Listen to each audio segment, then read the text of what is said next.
বিশ্বকাপের সময় আর্জেন্টাইন তারকা লিওনেল মেসিকে হত্যার পরিকল্পনা করেছিল সন্ত্রাসীরা।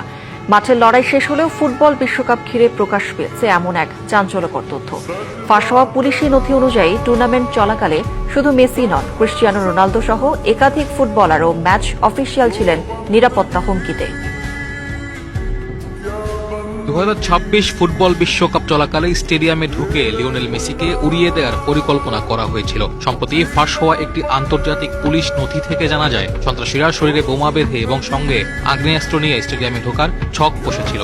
ডালাস ও আটলান্টায় ম্যাচের আগে টেলিফোন ও সামাজিক যোগাযোগ মাধ্যমে আসা এসব সরাসরি বোমাতঙ্কের পর স্টেডিয়াম জুড়ে ব্যাপক তল্লাশি চালায় বোম ডিসপোজাল স্কোয়াড।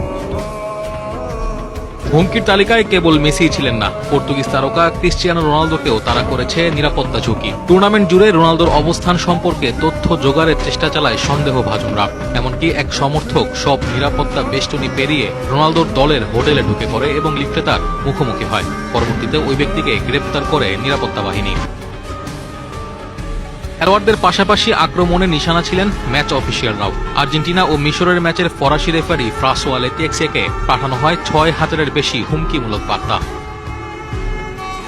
এছাড়া গোল কিংবা পেনাল্টি মিস করা এবং খারাপ পারফর্ম করা একাধিক দেশের ফুটবলার ও কোচ সামাজিক যোগাযোগ মাধ্যমে প্রাণনাশের হুমকি ও চরম বর্ণবাদী আচরণের শিকার হন।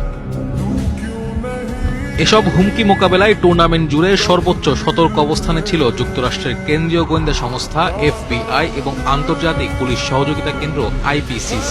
একাধিক স্তরে নিরাপত্তা বেষ্টনী থাকায় কোনো অপ্রীতিকর ঘটনা ঘটেনি ঠিকই, তবে মেগা এই আসরে তারকাদের ওপর এমন পরিকল্পিত হুমকির তথ্য প্রকাশ্যে আসায় বিশ্বজুড়ে এখন নতুন করে তোলপাড় শুরু হয়েছে।